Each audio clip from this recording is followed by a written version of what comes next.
Welcome to this bonus episode of World Ablaze featuring me as a guest on The Chris Michaels Show. We start talking about Iran and then dive into more interesting subject matter that borders on conspiracy. Before we get to the episode, I want to make a correction. I mistakenly said that Israel attacked Libya when in fact it was Lebanon. This was just an example of my brain misfiring as I was trying to think ahead of what it was I was actually wanting to say. Aside from that, please enjoy the show.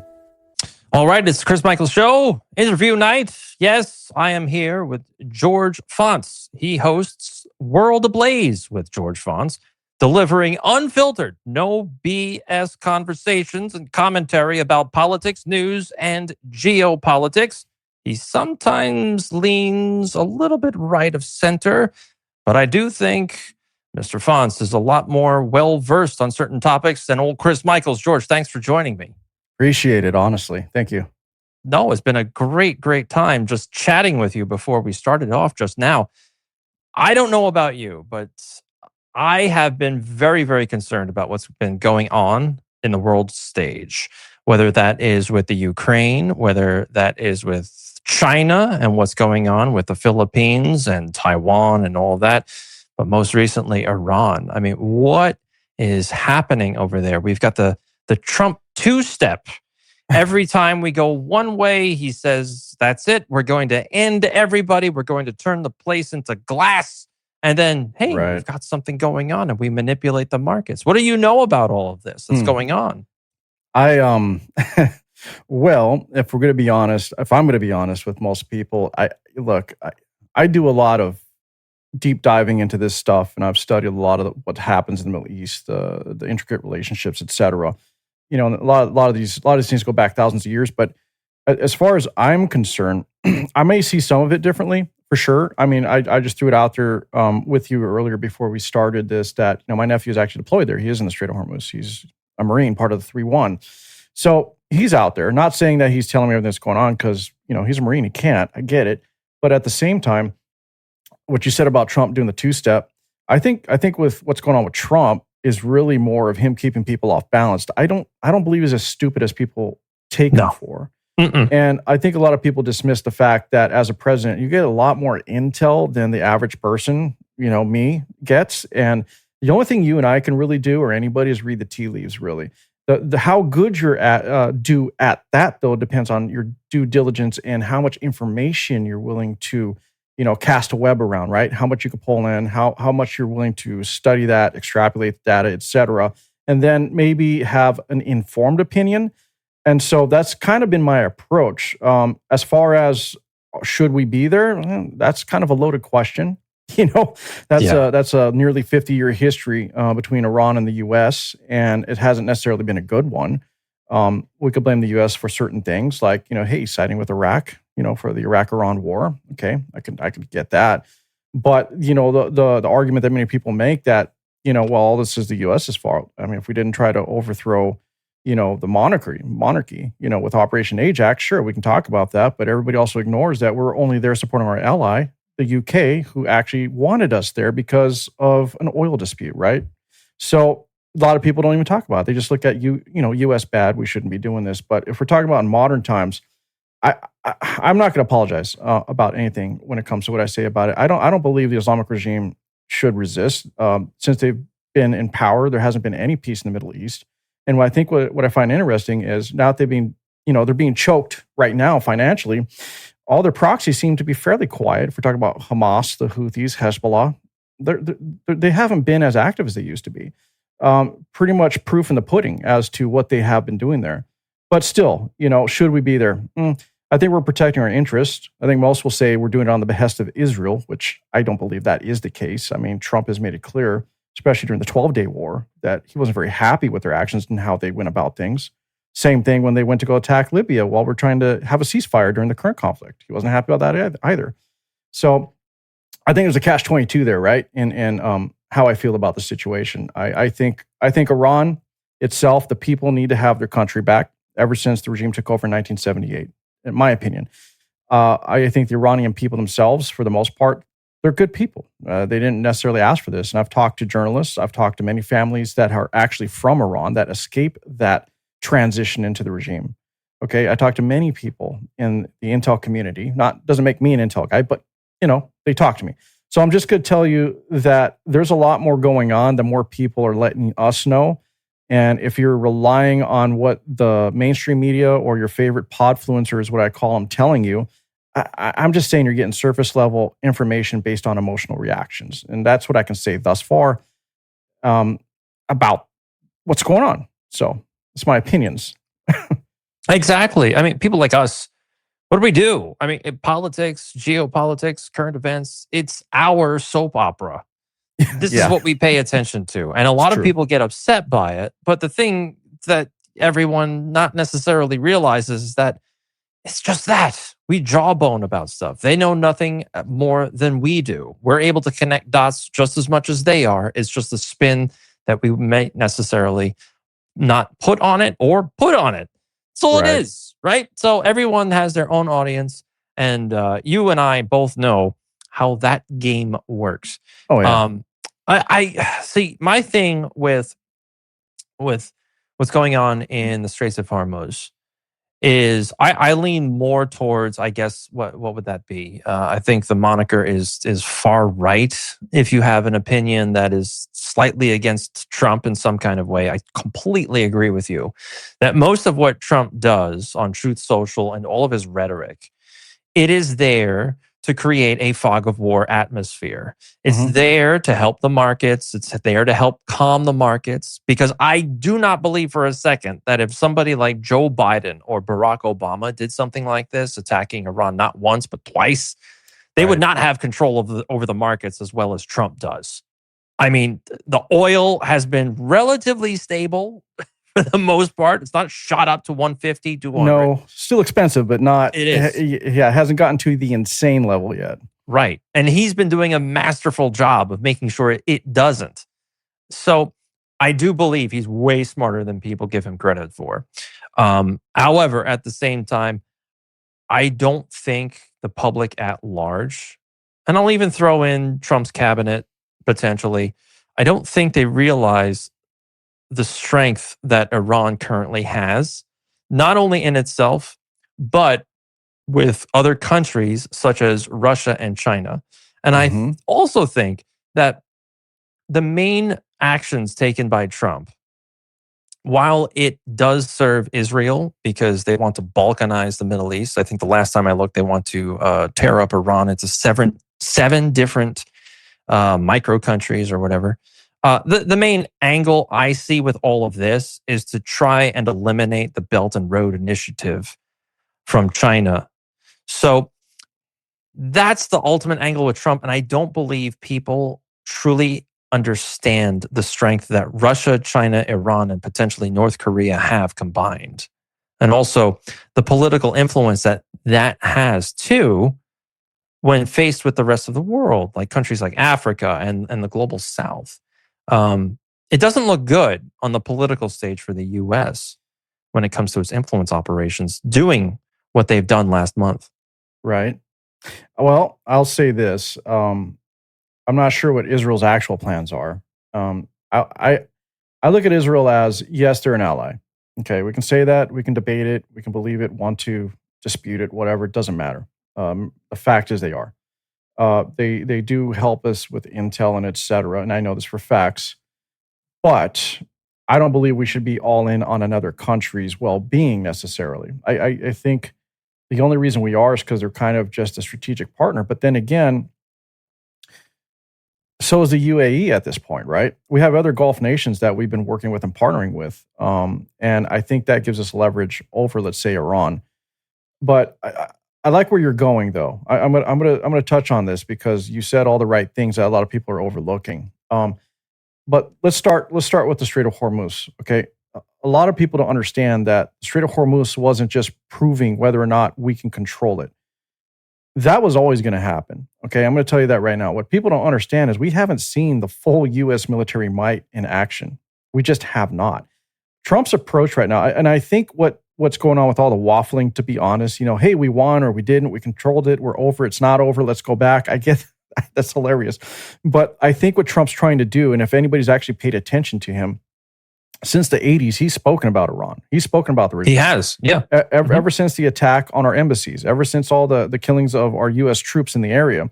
And we can argue whether or not it was defensive or not, but I don't think Iran has necessarily ever had a defensive attack. That's always been preemptive or intentional. And so whether they did it directly or through their proxies.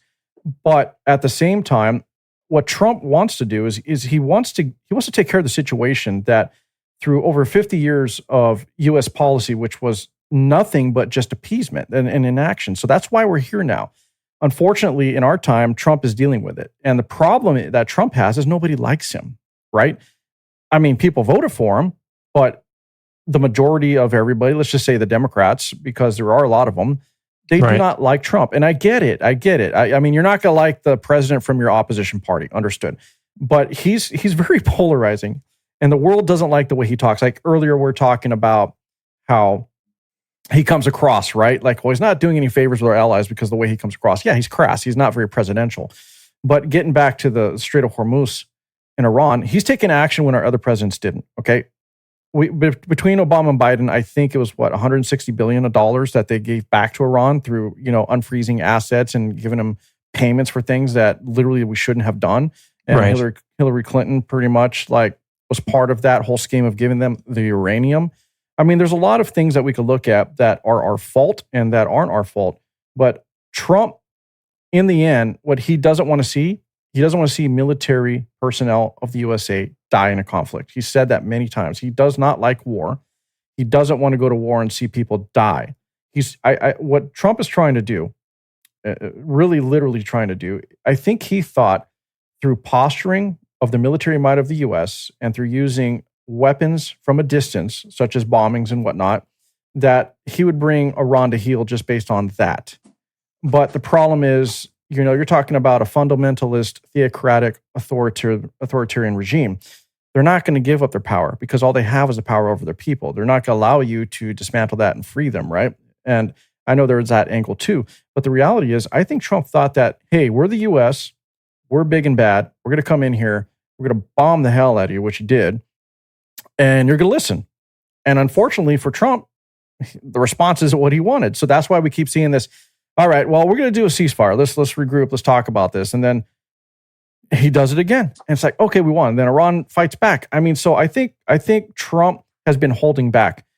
If the U.S. military might was unleashed, I'll be honest with you, Iran wouldn't exist right now. It just wouldn't. Problem with that is there will be too many civilian casualties because it's not the Iranian people's fault that the regime is who they are. I mean, they can't even take care of their own people. They can't even keep consistent water and power going half the time. They take all the money that's given to them, to their government, and they don't even disperse it to their population. And when you're looking at the Strait of Hormuz, it's not about who has the bigger vessel, the bigger missile, right? Like I said, we literally could have taken care of that at any given time.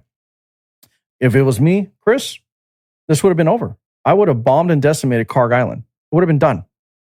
But Trump's not trying to go that far. And so what the strategic plan is it's not just a kinetic fight, right? A physical kinetic fight with Iran.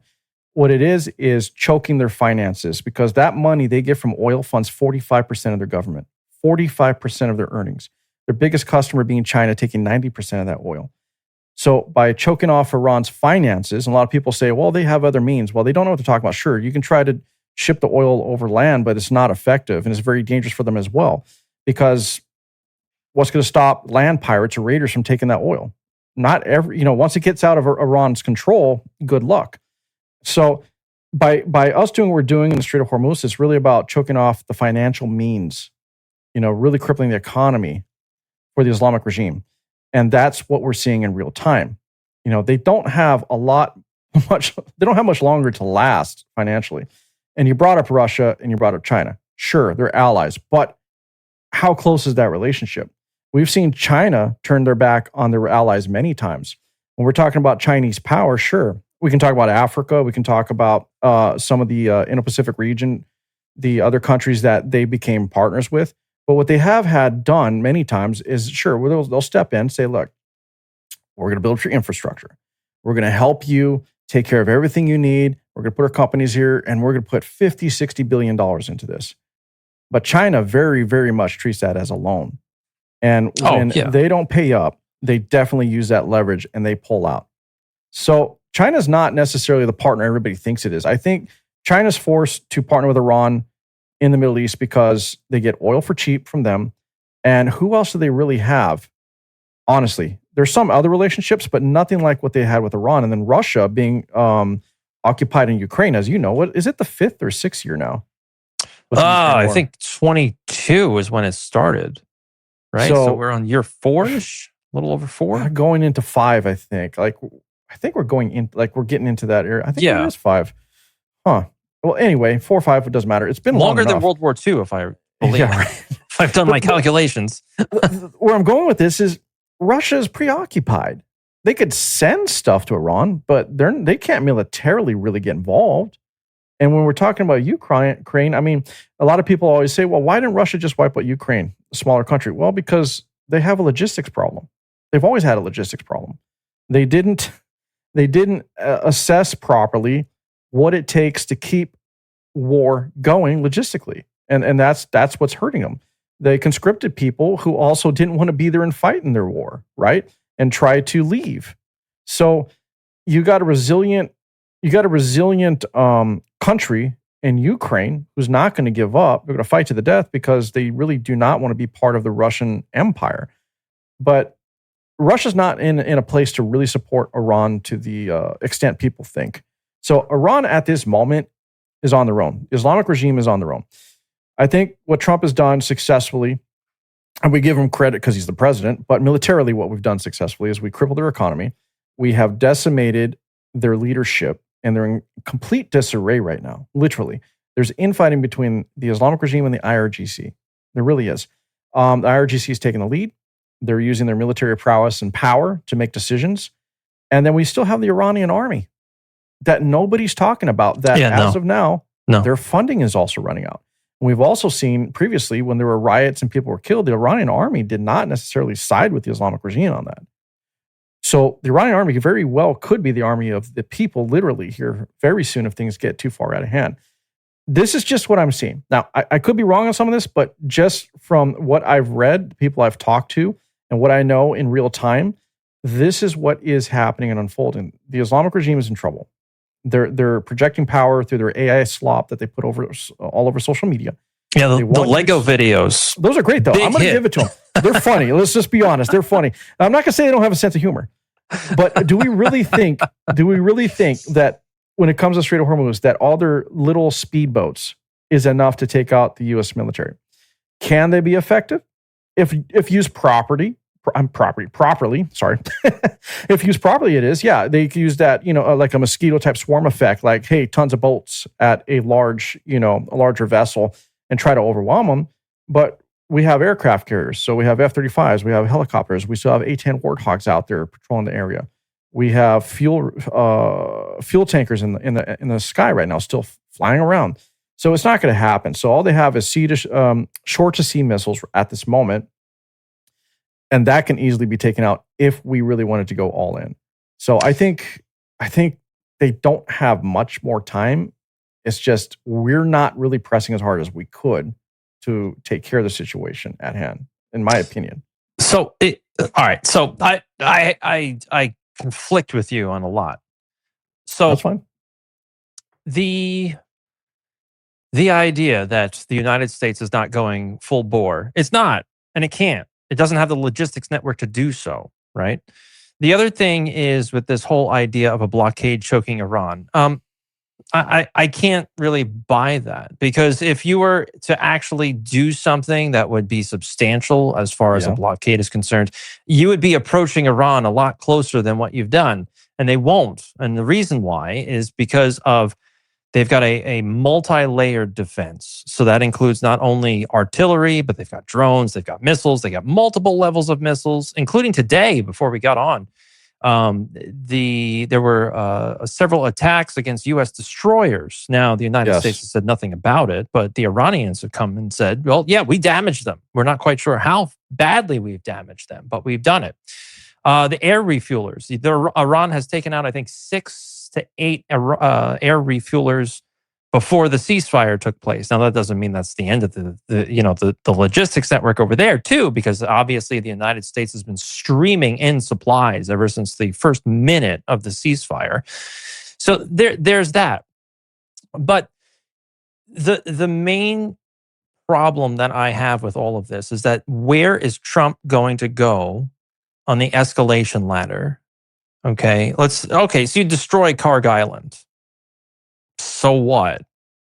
That's not the end game here. Okay, the end game is shifting goalposts depending upon who you pay attention to. It's regime change, then it is making sure they never get a nuclear weapon, even though they're signatories to the Non-Proliferation Treaty. Then it turned into we need to make sure that Iran cannot do anything ever. Then it turned into we need to take out Iran's missile systems, missile cities, missile production, which is underneath, I don't know how many, hundreds of feet of granite. Because as far as my research says, each region within Iran has its very own autonomous missile city that allows it to build missiles almost, instantaneously. The last time I checked, the Iranians said, now, grain of salt time, right? Because anytime a political leader comes out and says something, you've got to go, okay, where's the reality in this? They've used about 7 to 9.5% of its drone and missile capacity during that 30-day scuffle. So, actually, okay. Yeah, well, I get you, but actually the reality is this. I think a lot of what we're talking about and what's being said about Iran's multi-layer defense is all fluff. I'm going to be honest with you. Their drone capacity is actually I been believe reduced what by the United 40%. States is doing is a bit of fluff too, well, because the United States, they're not going to admit anything. Like, honestly, do you believe someone truly forgot to clean the lint trap? Oh, you're talking about that? Yeah. No. So that's one thing, but their drone capacity has not been. They didn't use up just 7 to 10. They actually have reduced their drone stock by 40%. I could buy that. Okay, no, it has been. It's verified. And the other thing is that their infrastructure, most of it's been damaged. So their ability to rebuild drones is not what it used to be. They really can't keep up with the amount of drones they need to produce to be able to fight the U.S. at the capacity they used to be able to. And as far as their missiles go, they've been drastically reduced. Now, we heard recently that they're trying to dig up more missiles, like they have these underground facilities. But has anyone talked about how long those missiles have been down there in storage? Have they been maintained? Have they been tested? We've already seen some of the missiles they've shot that literally went nowhere. Well, that was the thing. They claimed that they burned through that earlier stockpile. Yeah, we'll see. I'm not really convinced. They don't have any air superiority. Definitely not. No. So all they really have is what? Speedboats and landmines or sea mines? That's it? Well, good luck with that. It's enough to scare off the insurers. The insurers, yes. But as far as logistics of the U.S., I think logistically we're okay. We still have bases out there. So I think what happened, to your point, like what you said about the reason we're not pressing hard is because of this multi-layered, defense system. Well, not only that, but I want you to speak to this. Sure. What's next on the escalatory ladder? Where can Trump go from here? Well, if you just want to go straight to that. No. Lead on. Keep going. I'm sorry. I want you to get to that point. No, we will. Absolutely. But as far as Hormuz, there's another issue that we have. We can't press as hard as we want. We have to hold back because we have allies there. We have Gulf state allies. Iran's already proven that they care less about them and they will fire upon them. They just recently did on the UAE, who has done nothing in terms of attacking Iran. So what's the counter argument everybody makes? Well, they're facilitating the U.S. because they have U.S. bases and the U.S. is attacking from those bases, using them as launch pads against Iran. Maybe you can see the logic in that, but at the same time, those Gulf states have put their hands up and say, hey, we don't really want to get involved in this, and they've tried to stay out of it. So I think that's part of it. We also got to look at the fact that what's close there? Oman. Oman's kind of like the Switzerland, right, of the Middle East. They try to be, yeah. They do try to be, but for the most part, they are. Now, the problem that we're having is everybody that is opposed to this makes the argument, or at least sides with Iran, is Iran has the right to patrol the strait. They don't. They actually literally do not have the right to close it off. They don't have a right to any of it outside of a stretch. It's actually a joint custodial effort between Iran and Oman. The other thing nobody has ever talked about, to be quite honest, is that for the most part now, though, the major shipping lanes actually go through Omani territorial waters. So this whole time, the regime's been in power for 47 years. They have literally been encroaching on Oman's sovereignty. Yeah. They've been antagonizing ships going through shipping lanes in Omani territorial waters. And Oman hasn't done anything. Oman appeases Iran. They want to make this relationship because literally the reason being they're right there. They don't have a big enough military to fight Iran. And they would rather try to like, hey, you know what? I'm good. Go ahead, do what you want to do. Just don't attack us, sort of deal. Problem that we have is UK has been piping up about all this right earlier, talking about, you're affecting our gas, you're affecting this, blah, blah, blah. And I'm just going to say blah, blah, blah, because the oldest ally Oman has is the UK. And for this 47-year reign with the Islamic regime antagonizing Oman and harassing ships and taking control of shipping lanes, the UK has been complacent and has done nothing. France is their other, probably, I think, second oldest, whatever, one of their other oldest allies. What have they done since this entire 47-year spree of Iran trying to control and harass everybody in the Strait of Hormuz? Nothing. Okay, so we do have to be careful. Why? Sure, we could wipe them out, but the problem is what are they going to retaliate with? Exactly what you're talking about, drones and missiles. Where are they going to aim them? Not just at the U.S., all the Gulf states, because they're going to make a statement. If they're going to go out, they're going to go out with a bang, and they've already did that the first time Iran was attacked. And all of the Gulf state neighbors were like, whoa, wait a minute. We're not a part of this. So I think that's part of it, to be quite honest. And again, I'm going to go back to Trump trying to use the tactic of we're going to do just enough to cause damage. And I think he's hoping they'll finally throw their hands up and go, okay, we're done. And I think that's really what's going on. Where does Trump go next? That is the question that it's hard to answer because short of choking the cash off for them to operate, which he's already been doing, they don't have their proxies. Iran doesn't have their proxies at hand to do their dirty work, right? The only thing he can do is either make the deal with them, which they don't seem like they want to, or he's just have to go hard and really go after the regime and get rid of them. To me, those are the only two options. He could walk away, but if he does, he's going to have to spin it pretty hard to look like he was successful. But I'd argue he has been successful on many points, and we already discussed those as far as, getting rid of leadership, making sure that their leadership is ineffective, which they have been, choking off their finances and making it harder on their allies to actually support them, which has also been very true. But it's going to take, what it's going to take, Chris, is it's going to take us doing what the Western world doesn't have the stomach to do. And that is literally chasing the Islamic regime down to the ends of the earth, just like everybody chased the Nazis down. And that's the only way it's going to work. But nobody wants to do that. So what do? We're going to have to trust them somehow. And if history's proven anything, they can't be trusted. So we're in this weird conundrum. There's no straight answer here, unfortunately. I wish I could give you one, but I can't. No, that's okay. That's okay, right? Because I honestly believe that Trump is truly backed into a corner. I do not believe that Trump has inflicted this decisive blow against them. If he did, then we wouldn't be in this situation, right? Yeah, not yet. We would be traveling through the Straits of Hormuz. We would not be seeing what we see right now. And unfortunately, I don't think an invasion of Iran, either with Karg Island or a few other places or a few coastal cities, that's not going to amount to a hill of beans. No, he could do it, sure, but and I don't believe we should do that either. No, Senator Tripson. There were rumors a couple of weeks ago that Trump had asked for the nuclear football. Yeah, I think that's where Trump's head was at, and the reason why I say this is because what did Trump do during Trump 1.0? He upgraded the nuclear arsenal, and he touted that. What did we see back in 1963? 1963, Operation Dominic with Ripple technology, which does what?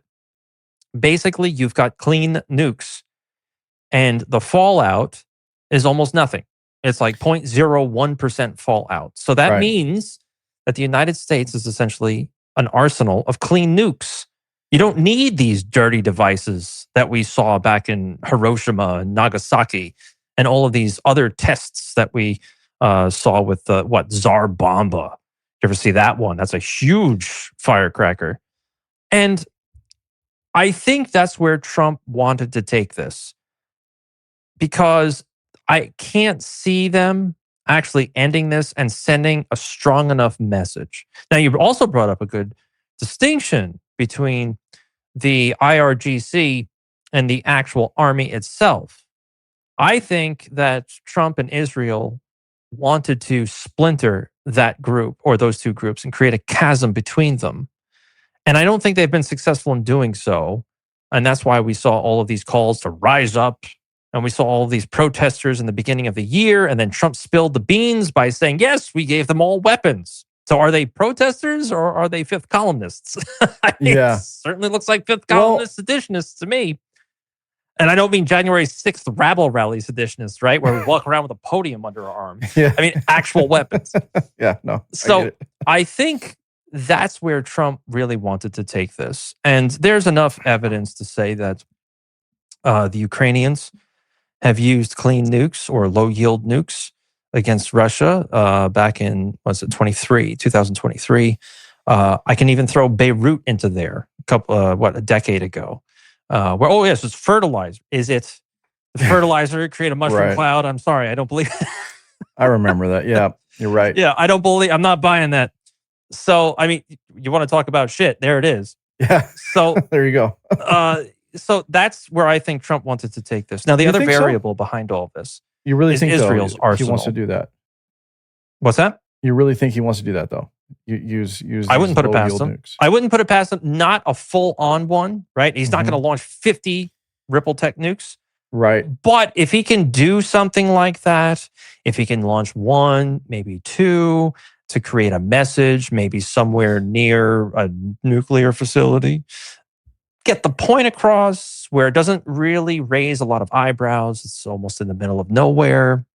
Maybe you can get some leverage. The other variable in the wild card is Netanyahu himself.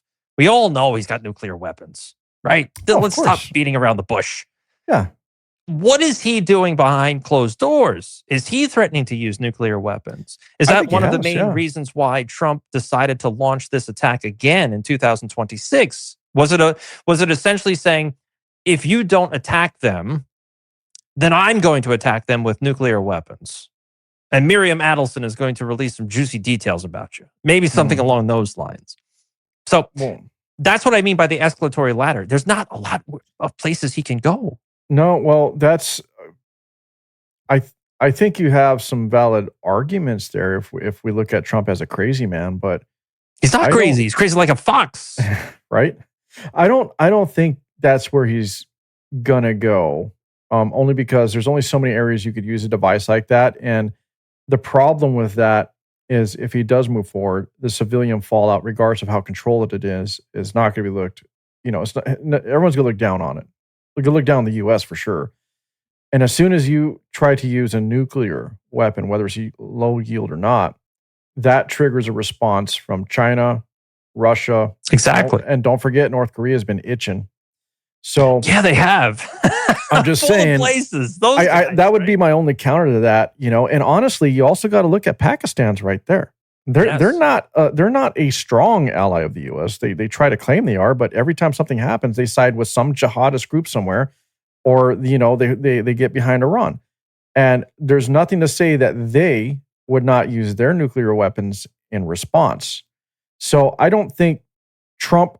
Okay, let's just say this. I think you might be right, and Trump may in the back of his mind be like, if I could just press that damn button. But I also think that he knows that that's not the direction to go. I'm going to stick to, I think he wants to overwhelm them. I think that he doesn't want U.S. troops to die, and he's hoping at this point, that they can come to some kind of deal or concessions. Problem with that is Iran's made it very clear that they do want a nuclear weapon. For as much as everybody says, well, there was a fatwa issued to never ever do that. Like that's all. You would have to assume.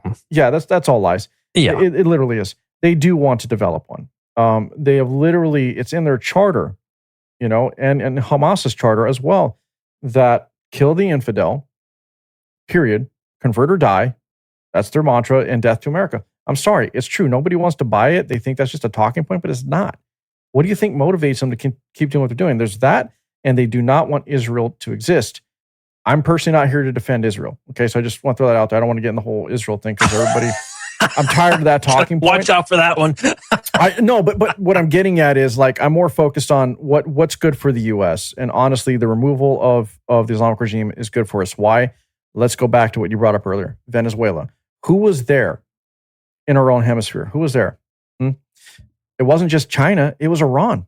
The IRGC literally was setting up bases over there to work at. They had about 300, I want to say 300 some, I might get this wrong. I don't remember, if it's thousands or whatever, but they had their own people there, literally there training. They were setting up places to where they could launch attacks from and monitor the U.S. This is factual. Recently, I think it was actually, I might get this wrong. I might get this wrong, Chris, but I want to say Hamas or Houthis, one of them just came up to, they were over in this area also setting up shop to do things. And who's behind all of this and funding it? Iran was. Because as soon as Maduro was taken, who ran? China. Like, okay, well, we still got our control of the Panama Canal. We're still working with Peru. We still have our inroads here and there, but then they didn't press much harder in Venezuela. So Iran's important. The Islamic regime, bringing them to heel is important because they have already shown that they will continue to do what they can to position themselves to either take out the U.S. or make it hard in the U.S. And the mainstream media didn't even talk about Iran's presence in Venezuela and their dealings that they had with Maduro and the protection they had from Maduro's military. This is facts. This is not a lie. This isn't something that I'm pulling out of the air just to try to prove, support my argument. It's just, this is the truth. They literally do not want the U.S. to exist. So with that, I can care less what people think of the Islamic regime. If you're going to side with them, good for you. Go for it. Go ahead. Support your destruction. I can care less. In my opinion, they need to go. There has not been one good thing that the Islamic regime has ever done, period. They have not benefited the Middle East. They don't even benefit their own people. They have a system there of government where they have like a civilian president, you know what I mean? Like they have that another level, that next level, but the clerics override everything. And if everything's based on this theocratic government, which is based on the Quran and based on whatever they want to make up, because honestly, I've talked to many people where they themselves are like, they're not really practicing real Islam. They're just using it as a tool of subjugation and control to motivate people to do their dirty work. And it has worked. So as far as I'm concerned, I don't know how we're going to do this, but the end game is they either need to be extremely crippled, they need to come to heel, and the only thing that Trump can do is either completely destroy them by any means, hopefully not nuclear, or they literally have to come to a deal, and they need to be monitored constantly because they're never going to stop. They just aren't. Well, I mean, here's my problem with that whole thing, is that you've got just as much of a rabid theocratic regime in Israel as you do in Iran. I mean, if you look into some of the social media posts that you see out there, particularly with the way the Israelis treat Christians, not only with the settlers that go out there and do all kinds of nasty things to everybody around them, it's the same thing. 6 of one, half dozen of another. They both believe that each other is subhuman. Doesn't matter whether you're in Iran or Saudi Arabia or you're in Tel Aviv. Then you've got the radical Christians in the Trump regime too, right? These guys are all about Armageddon and they're all ready to take on Gog and Magog and let's have at it. This is all engineered, right? We don't need to go down these roads. Unfortunately, I cannot see how this ends in a positive way. I really think this is going to be escalatory in a major, major way. Now, there's a wild card to all of this that I don't think a lot of people rely on. I don't necessarily trust Russia. And the reason why I say that is because, when I say I don't trust Russia, I mean, Iran shouldn't trust Russia. Russia supposedly has said, whatever you want, we'll supply it, right? China supposedly supplied Iran with a spy satellite, which is why they were so accurate with their missile and drone strikes. Yep. And supposedly Iran has told Russia, yeah, thanks, but no thanks. We don't need anything right now. Russia has time and again slithered away from its supposed allies. Case in point being Syria, right? Mm-hmm. When are you going to allow, your only Mediterranean base, you allow it to get taken over by ISIS? Right. What's wrong with you people? True. So Iran, I don't think, should trust Russia in all of this. And unfortunately, I think they don't have a lot of places to go. The main issue that I have with all of this situation that's going on, whether it's the Strait of Hormuz, whether it's nuclear weapons, if we're talking about radicalized clerics or radicalized rabbis, is that neither side wants to back down. And neither side is going to be happy until there is a lot of bloodshed. So my opinion is to just withdraw everything. There is no official alliance between the United States and Israel. There's only memorandums of understanding. Yeah. Neither side is allowed, or neither side is obligated to come to the other's defense in case something goes sideways. So I'm more of the isolationist type. Take me back to 1913. You guys want to go hash it out? I hear you. Go ahead. We'll sell weapons to both sides. I think, Chris, you make some good points to that, but I wasn't trying to make the argument that this was a religious war whatsoever. What I was making the argument about is how they're using this religion of theirs to... All sides do that. Well, to a point. How Christian is the U.S., let's be honest? How many people go to church except maybe on Sunday and then sin 6 days a week after that? So I don't see that, we don't have a large world Christian organization, waging jihadist wars or terrorism. We just don't. You got people like Eric Prince and all the evangelicals that are more than happy to take up that mantle, right? Sure, but still, it's not to the level that we see. They're influential. It's not to the level that we're seeing with these extremists, these fundamentalist, extreme Islamists, okay? And I'm not saying all Muslims. I want you to understand that. And no one thinks that. A lot of people do that. No one thinks that. No, I'm just throwing it out there. That it's because I've always said we don't choose what we're born into. And there's a lot of Muslims that are good people that live in modern times and practice religion in modern times. And I've made this point before. If we were Christians of old, we'd be stoning people and cutting people's arms off, etc., right? But we can't do that. We don't live by the Old Testament. It evolved. We modernized. And in general, we're not a true Christian nation, okay? Not to the degree that we see these theocratically ruled regions. Israel, good point on that. I'm not sure they're theocratic. Their government isn't. There's Orthodox, there's people who are Orthodox Jews there that practice a very strict version of the religion for sure.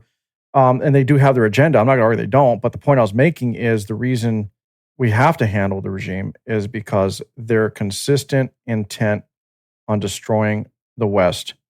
And I can go back to we can go back to the Muslim conquests. We can go back to ancient Persia. Let's go back to the Moors in Spain. Yeah, well, we can go back to Moors. Yeah, you understand what I'm getting at. It's just they're hell-bent on doing what they're going to do. And I think that we had to react because after all these years and the buildup that was going on in our own hemisphere, when Iran is making inroads and the IRGC is setting up shop in our own backyard, you can't let that continue to happen, right? When they were using Venezuela to circumvent sanctions, you can't allow that to happen. I'm just saying that I don't have a problem with Iran. I have a problem with the regime. And I think that the regime is the issue. It's not the Iranian people. I feel sorry for the Iranian people. They're caught in the middle of all this. And, the U.S., I'm going to agree with you. I don't know if Trump has a real out, right? He can back away and maybe egg on his face. Could be, possibly. But let's ask this question. How does the world continue to allow an evil regime to exist for the sake of cheap gas? I mean, just for the sake of our pocketbook? Really? That's it? They could have been Just look at Saudi Arabia. Yeah, no, but understood. But could we not have already the world made relationships and done other things to get their oil from other places, their fertilizer from other places? Like, let's just be real about it. Even a lot of the Gulf states. There are plenty of whataboutisms and what we could have done. It's not whataboutism. It's just fact. I mean, they have pipelines already going to the Red Sea. They could have made those larger capacity. There's the canal that was being proposed and built that would have bypassed the Strait of Hormuz altogether into the Indian Ocean, and they would have been able to get oil that way. There's so many things that could have happened that these European nations could have partnered with some of these Gulf states to move them forward, but they never did all these years, right? And so through all these years, by not taking care of the situation and circumventing the situation that they have with Iran trying to control Hormuz and just terrorize everybody all the time, I mean, eventually it comes to bite you in the ass, and I think that's what happened. We can argue the Strait of Hormuz was open before, but we've also seen where Iran has shut it down many times. So I don't know if I have an answer to whether we should be there, whether this was the right move. I just know that at some point, if they weren't dealt with, I don't know if this was the correct approach. If I'm being honest, Chris, I don't think it's the correct approach. But at the same time, we're in it. Yeah, exactly. It had to happen. It was going to happen. We were on a collision course with them for many years, for over 50 years. It was going to happen. It just happened in our time, and it happened under Trump's presidency. And I think because it's Trump, everyone just hates it. Literally. Yeah, I mean, you can definitely say that. But like me being more of the isolationist type, I see a lot of issues with it. Do you think we have to worry about stuff here? Absolutely, and we do. And I don't. And I'll bring up two places. I'll bring up Texas, and I'll bring up Tampa. Yeah. Those two locations, particularly Tampa, I learned this year, is that they are now touting themselves as the Muslim Mecca or golden spot of America. So there's a propagandistic campaign to bring people into Tampa, Florida with all of this. I mean, do you think that there is a need to worry here in the United States if things really go off the rails? Well, that's kind of a loaded question, because you can say one thing and you're a bigot and racist, and you can say another thing and all of a sudden. All right, so skip the question. Muslims, right? I'm not I won't skip it. I have no problem standing on my beliefs. But going back to the isolation thing real quick, I think there's merit to that. I think you're right about America should pay attention to themselves, and I think if we did that from the beginning and stay on that course, we'd probably be in a better place. But I also am one of those people that don't think we can put our heads in the sand and think the problems are going to go away. If it's not us, it's going to be China. If it's not us, it's going to be Russia. It's going to be somebody.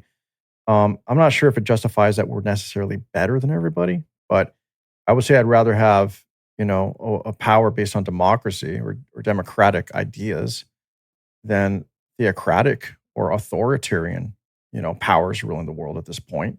And I'll just say that. So, and it's not a dig at you, by the way. I'm just saying I just think that we have to look out for our own stuff. We do, but we also can't ignore issues and allow them to build to where they become uncontrollable.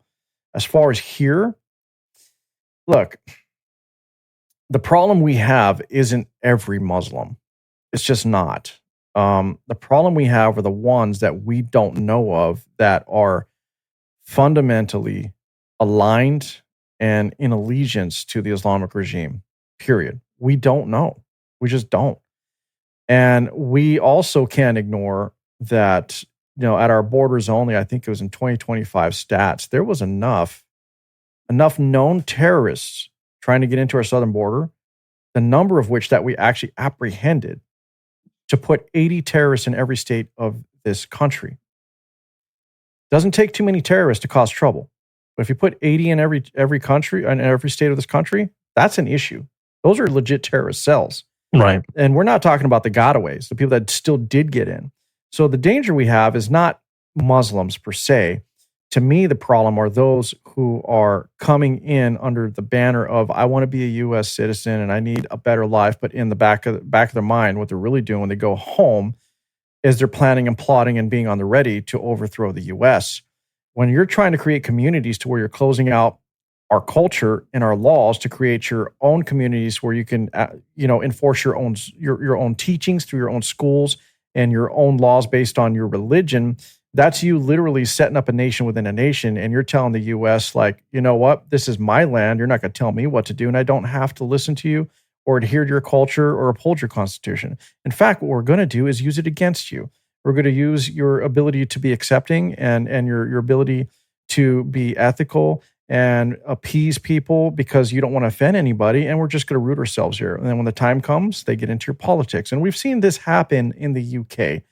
So it's not Muslims that I think I have a problem with. I have a problem with those who don't want to integrate, those who truly do not believe in the US and are really just trying to build up their systems and put them in place to be able to oppose the US from within.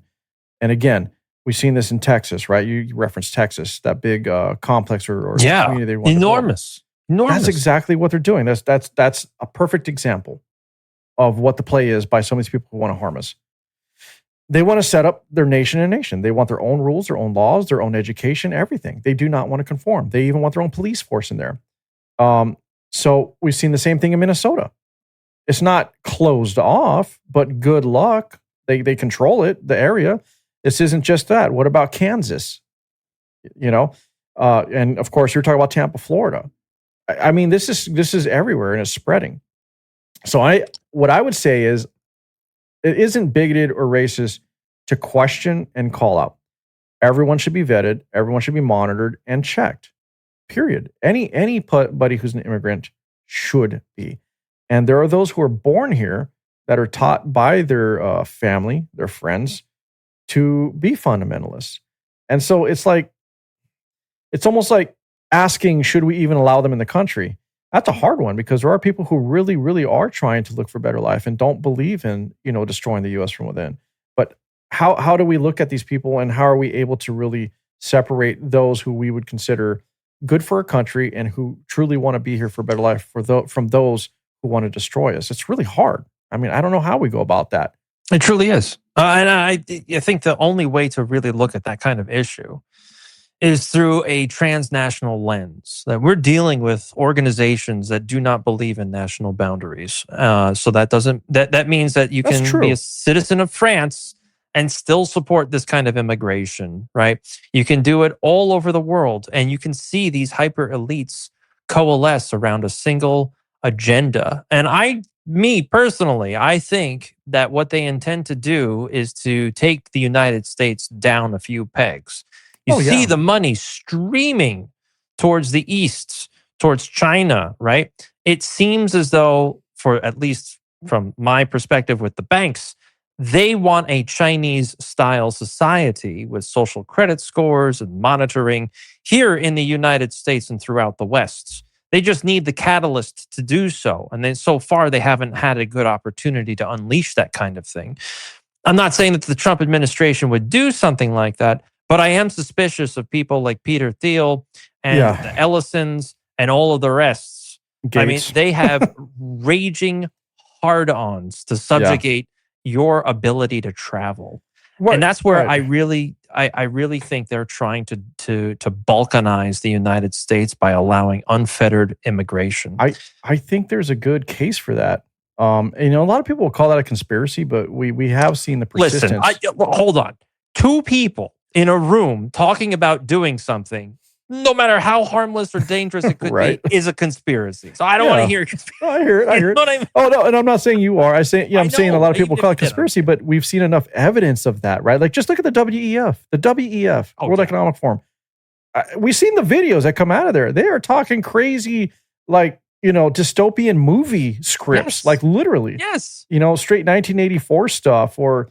Ayn Rand stuff. Like, there's like, what are we talking about? Like, are we really going to do this? Are you really taking these books and literally trying to impose it on the world?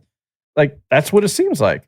Right. It wasn't a blueprint. Or maybe it was. We're not calling it a blueprint, but possibly. And again, when we're talking about immigration and whatnot, like nations need sovereignty. They need borders. And the problem with what's going on is what's happening is they're just treating the U.S. right now as an economic zone. That's it. Right. And we're not an economic zone for everybody. And it's like when we try to enforce our borders, we're called evil and bigoted and racist, but like go ahead and try to just walk across Chinese borders. Go ahead and try to just walk around by North Korean borders, or Thailand or Malaysia. Like, see what happens. Or any country with a national identity. Yeah, to your point, exactly. Yeah, that was one of the major societal movements that damaged the United States back in, I'll throw it back to the 70s when they outlawed LSD and took us off the gold standard. I think starting from that point, things just started to just like turn into stuff you find underneath a damp log. When you've got these countries, like Hungary is an excellent example. And we'll see if it still continues, but under Orban, Hungary was an excellent example of thumbing its nose at the EU, saying, we're not going to destroy our country with unfettered illegal immigration. We're not going to allow a 90 billion euro loan to the Ukraine to continue this nonsense because we get energy from Russia, right? There has to be some way to cauterize these transnational groups that truly mean to take us under some kind of Oceania-style governance from 1984. I mean, there's got to be something. And I do believe it starts at the local level. Start at the state level, at the county level. Really change things around there. Yeah. I mean, we see it in our education system at this moment. Oh, yeah. I mean, what better way to indoctrinate your culture and your people and your generations moving forward than in the educational systems? We've seen it in both, K through 12 and in higher education. It's a reality. But I like this conversation because, look, we're getting away from a little bit of like what's really happening that we can see and touch and actually physically feel versus, this is very it's abstract to a degree, because a lot of people don't believe this is actually happening. But then again, the signs are there. Just look at the legislation. The signs are there. It is happening. There is an organization that does want to control everybody. I mean, they look at everybody in the world as just assets, right? Literally. And that's what they're talking about. They're talking about tokenizing everything. And from the air you breathe to the how many times you flush the toilet. Yeah, WEF, going back to that's exactly what they wanted to do, right? 100%. They brought all these points up, 15-minute cities, the air you breathe isn't free, all these things. And now if we're going to the US, if we're going to look at signs of this, what about our cars in 2027? All this, surveillance technology. Mm-hmm. It's going to decide whether or not you're a good human. Well, basically not that, but whether or not you're in a state to drive. And it's going to determine if you're drunk or you're not drunk, if you're sleepy, if you're not sleepy. If you're too panicked, you can't get behind the wheel. And this biometric data that's being recorded is going to be sent to insurance companies and law enforcement. Yes. And I mean, come on. If that's not the biggest red flag that there's a change amiss right now, just look at the new car sales that, the new cars you're going to have to deal with. That is just them putting it front and center, right in your face, And it's funny. I looked into that too. And, did you? And the car cameras, if you cover them up, you cannot do certain things in your car. Oh, really? Like you can't go into cruise control if you cover up that camera. It will, I think in some cars you can turn it off. There's like a whole bunch of steps to do to turn it off, but it turns right back on as soon as you hit the ignition switch again. And it also says that the data is going to be sent to third parties, but they don't tell you what third party. Interesting. So is it also true that it's like a software subscription type thing to where it's like you're not necessarily paying for it, but like they own the software, so therefore the tech in your car rent it out, right? You will own nothing and you'll be happy. More WEF talk. Yes. Dang, man. It's fun. Like I just see these guys whenever they do this WEF meeting every year, right? I just see a bunch of these people metaphorically jacking off into everyone else's faces. Just this big, massive circle jerk where everybody is saying, yes, that's right, that's right. If anybody wants to invest in any companies, here's my advice. Which companies are going to be involved with some kind of dystopian effort? Whether that's creating a data center or firing up nuclear facilities to supply the energy for those data centers, or the war industry. You can never go wrong with that. That's where you want to put your cash. That's where the money is, right? I mean, if okay, if Klaus Schwab was never a sign that something is wrong, like when you have a literal Austin Powers fucking villain, Dude, insane. literal villain, like this guy is something out of an old James Bond movie. Like, how did you not see it? Yeah. How, You might as well call it Spectre, not the WEF. right? Like, how did you not see it? And I'm sorry for the curse. It comes out sometimes. I didn't mean any offense, but it's like, how do you not see it? It's right there in your face. They were not hiding it. It is right there, And then we never even brought up Bill Gates and everything that he's been doing behind the scenes with his patents and trying to push certain vaccines, for example, his control of the food. What he wants to do there. It's ridiculous, And how many hot shots has he given people in Africa, for example, testing these novel vaccines that are supposed to do things, and then the kid's dead right there on the spot, and it's just like swept under the rug. No one talks about it. It just keeps moving on. It's ridiculous. It's ridiculous. It's a travesty. It's a travesty. So I bring this up? I'm sorry. I was going to ask. Do you wake up one day and say, "Why? Like, why my timeline? Like, what?" Oh man. Almost every day. Like it's one of those things that you wake up, you go, really? How many more effing lines do I have to see across the sky? Like, I'm tired of looking at this stuff. I would like a sunny day. Like, and you look at more of this stuff that goes on behind the backgrounds and you go, okay. I see the patent, the Bill Gates patent that ends in 666. I see the Wells Fargo patent with graphene oxide and nanotechnology to monitor your biorhythms just to make a bank payment that they spray on you when you walk into the ATM. Yeah, we both touched on that one, I believe. Come on.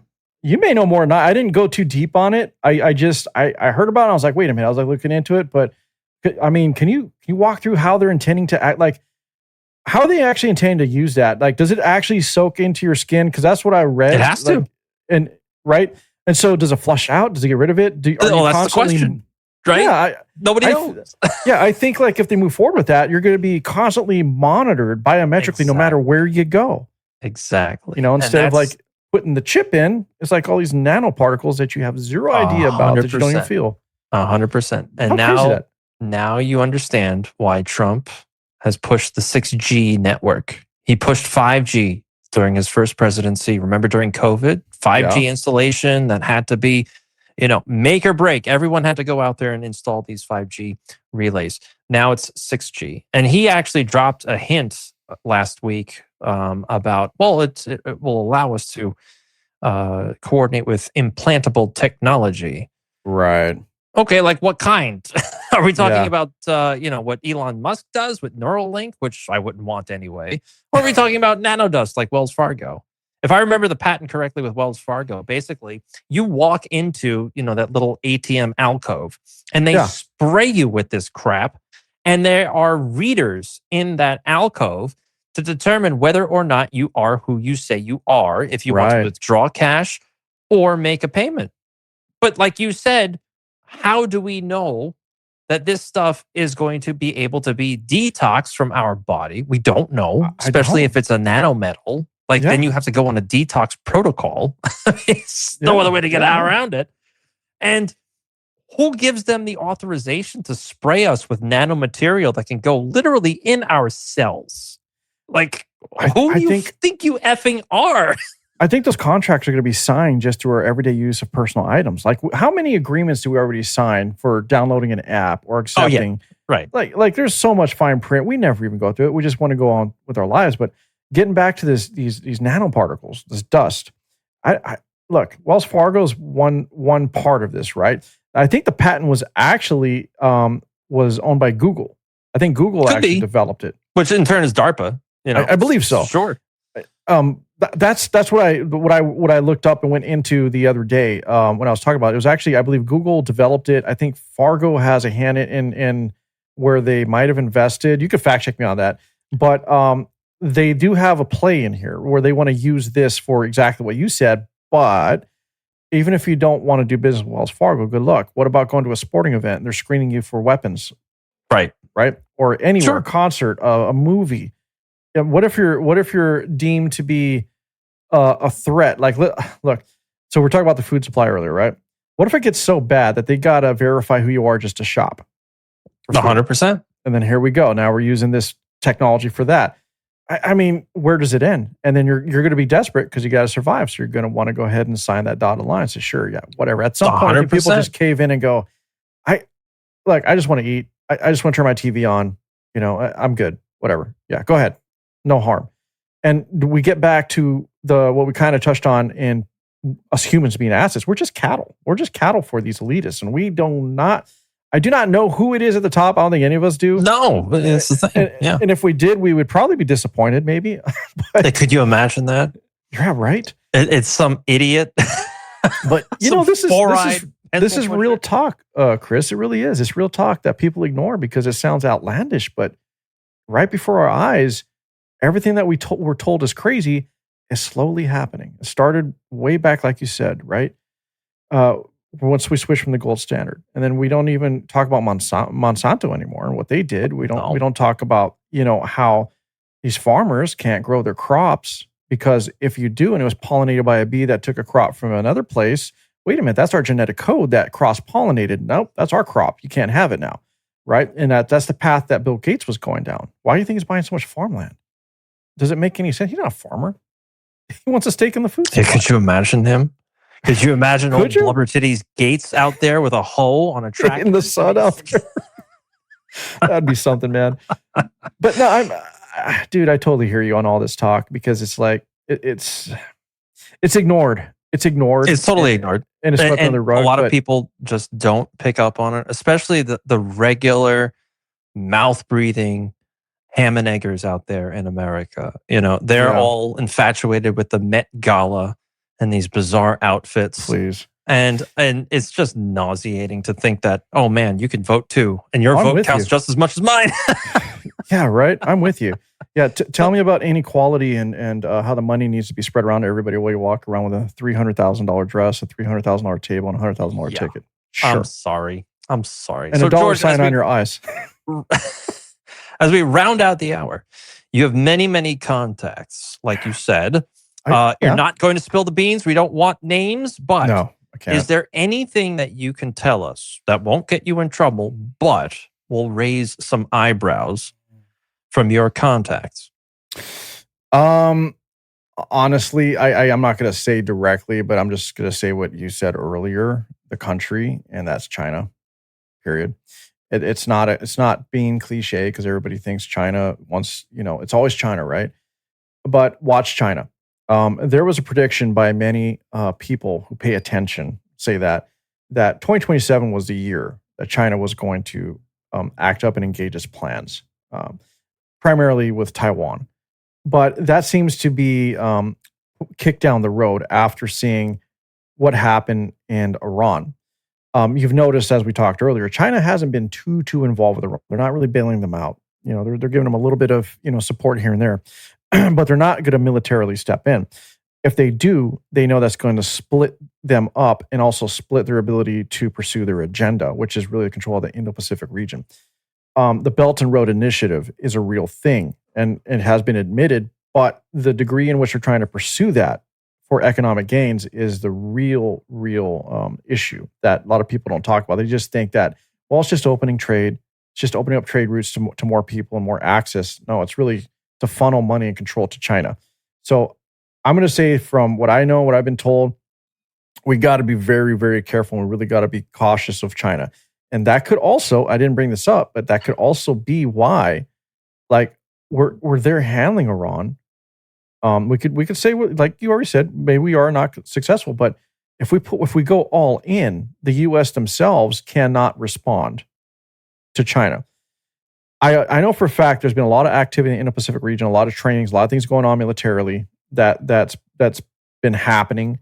And if you're also reading the tea leaves, you see how Japan has finally no longer become a passive nation. They're very vocal about how they want to handle things in their area, developing weapons and selling them now. Let's not forget historically, Japan at one time ruled China. They invaded them, that little country. Okay, they historically are warriors of a like that very few have ever been.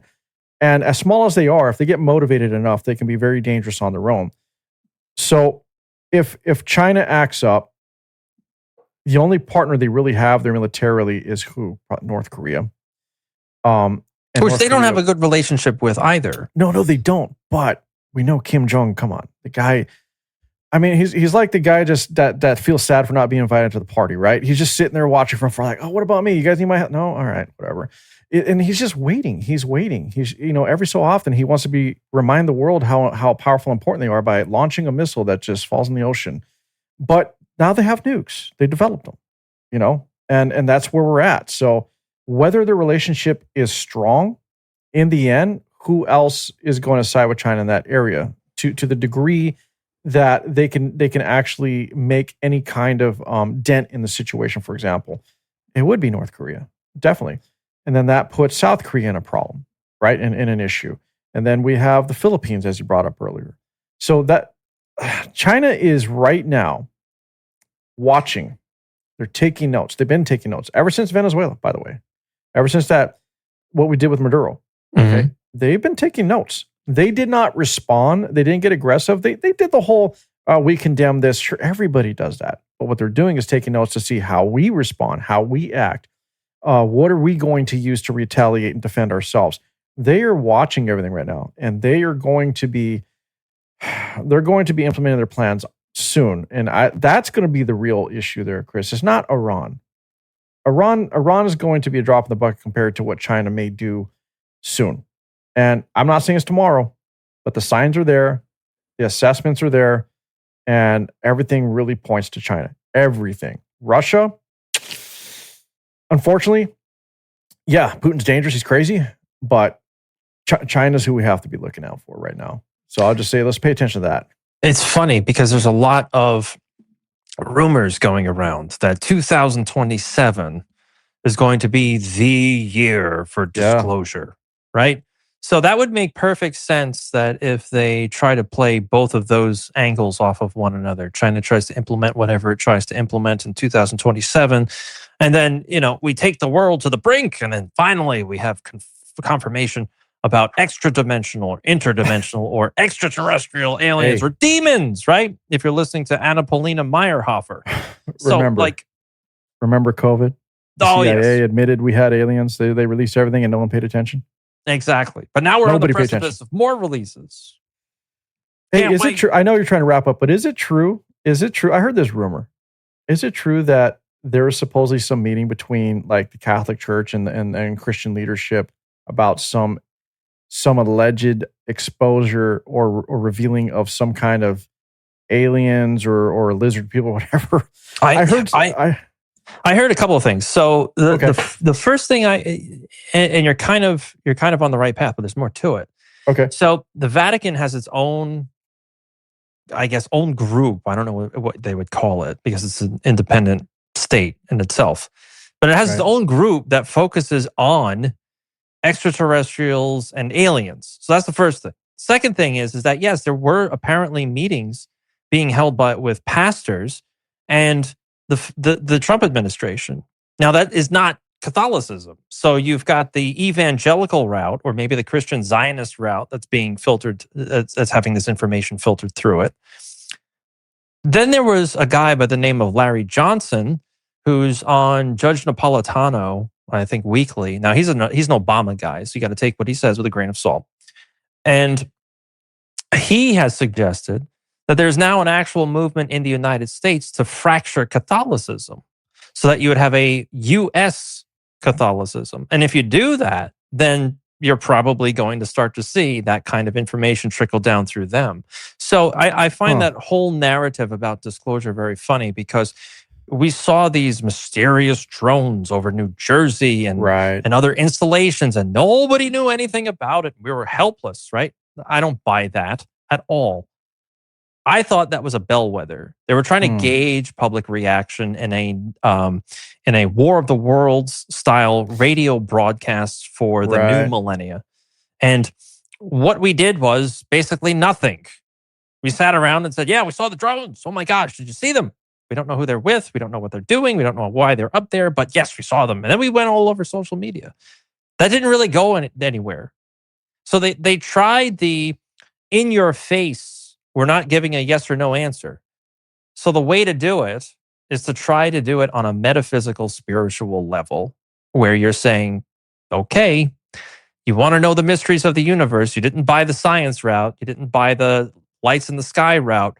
We're now going to try and blend demonology and extraterrestrials and angels. And it's let's see what happens. to take a phrase from Trump, let's see what happens. Yeah, that's interesting, and I see the play here because it's what's been used by, I mean, let's be honest, Marxist communists, and even the Nazi propagandists, Joseph Goebbels, and it's just that slow drip of conditioning people to accept what's to come, so that they're not overwhelmed and panicked. I mean, why do you think we see these messages in movies over and over constantly? That later, like, hold on, I saw it in a movie years ago. This is happening now. This is weird. So I see that. That's crazy, man. We'll see where it goes. Hopefully it's we'll see what happens to us. Hopefully. It's all fun stuff. This is why we do what we do, right? We jaw bone. We talk about this kind of material. We see where it goes. We genuflect. We try to philosophize our way out of these delicate situations. And then what happens? Nothing. It just goes on. Life continues, and we continue to do what we do. So, George, if people want to find you, where can they go? Oh, easiest way to find all the links and everything would just be go to worldablazepodcast.com. That you're going to find everything there. So you're going to find the links to YouTube, all the social medias. If you're looking for my social media, all my handles are @symbol. So @fonts ablaze, FONTES ablaze. But yeah, just go to the website, worldablazepodcast.com. You'll pretty much find whatever you need there, wherever you want to go. And I think that's the easiest place to point people is that direction for sure. And with that, I mean, I just want to say, hey man, I appreciate this conversation. This was, we went from like the serious, hard whatever to like, aliens. Did you hear about that thing? And it's good. It's good convo because I think it's all things that humans need to be considered. They need to consider. They need to talk about. It's not just especially in this day and age. Yeah. Nothing is off the table at this point. Absolutely, man. I agree with you. So, George, thank you very much for being on the Chris Michaels Show. It has been an riveting interview night for this Thursday. And do not be a stranger. No. Always remember, you can come back at any time, just not every day. It gets stale, right? But do not hesitate to be a regular guest with old Chris Michaels. We'll jawbone about everything we can possibly think of. George, thank you very much for joining me on the Chris Michaels Show. Thank you, Chris.